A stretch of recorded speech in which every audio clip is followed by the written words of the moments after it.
అందరికీ మరణత. Praise the lord. ఈరోజు దేవుని వాక్యము, నేను ఈ మందిరమును మహిమతో నింపుదును, ఇదే సైన్యములకు అధిపతియగు యెహోవా వాక్కు. హగ్గై గ్రంథము 2వ అధ్యాయము 7వ వచనం.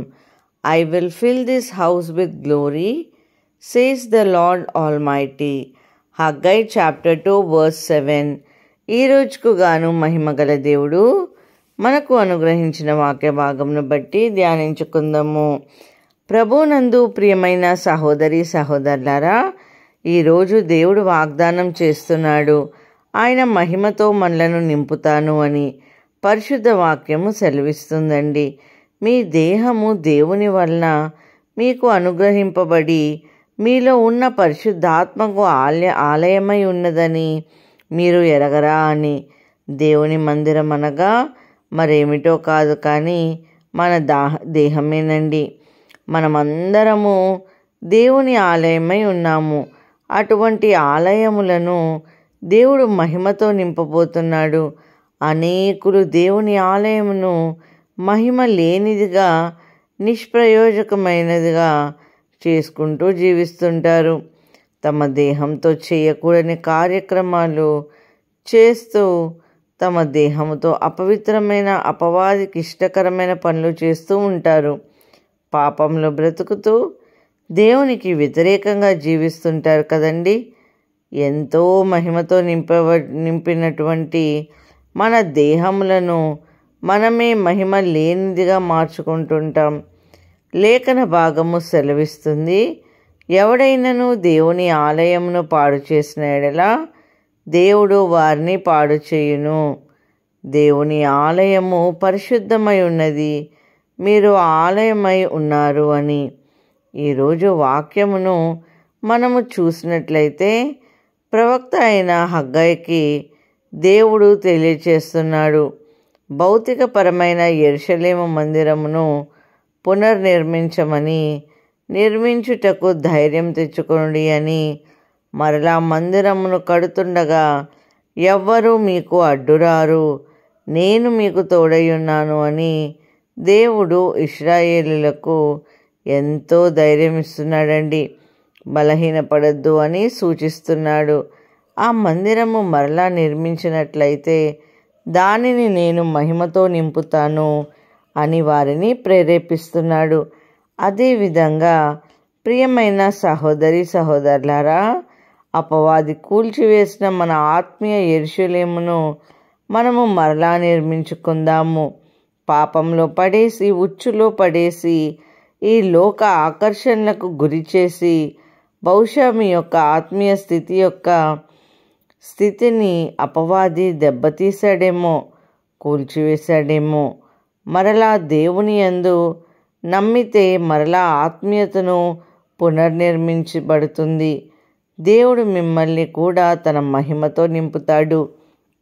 యేసుక్రీస్తు వారు ఈ భూమి నుండి ఆరోహణమైన తర్వాత శిష్యులందరూ కూడా మేడగదిలో చేరి ప్రార్థిస్తుండగా ఆ పెంతెకోస్తు దినమందు వారు పరిశుద్ధాత్మతో నింపబడ్డారండి.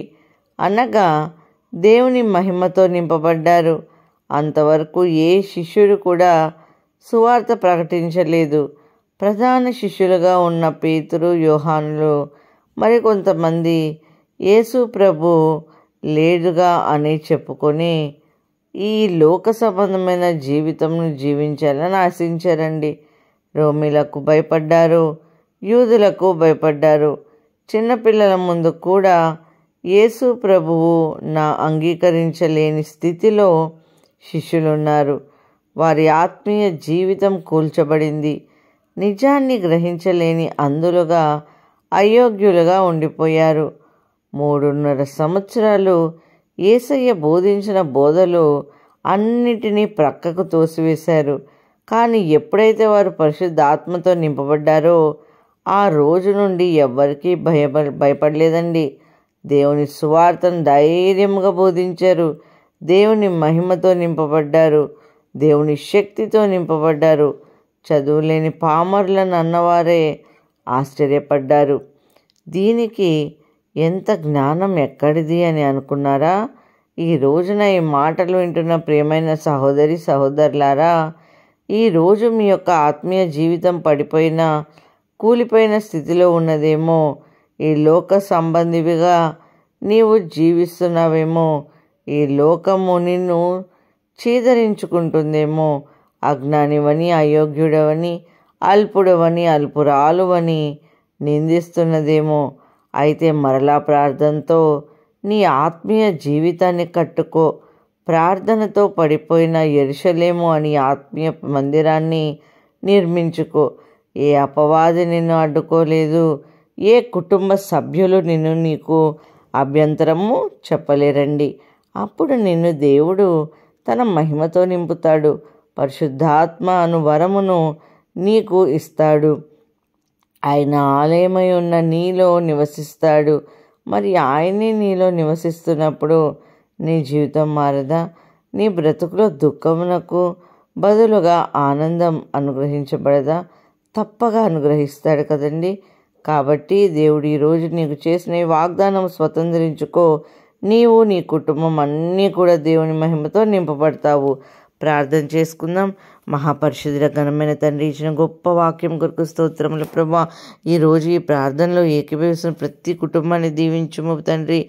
అవును ప్రభా, వాక్యంలో చెప్పిన విధముగా తండ్రి మా జీవితాల్లో కూడా గొప్ప మార్పును దయచేసి ప్రభా మీరే అధ్యక్షత వహించమని యేసు నామములో అడిగి వేడుకొంచున్నాము పరమ తండ్రి. ఆమేన్.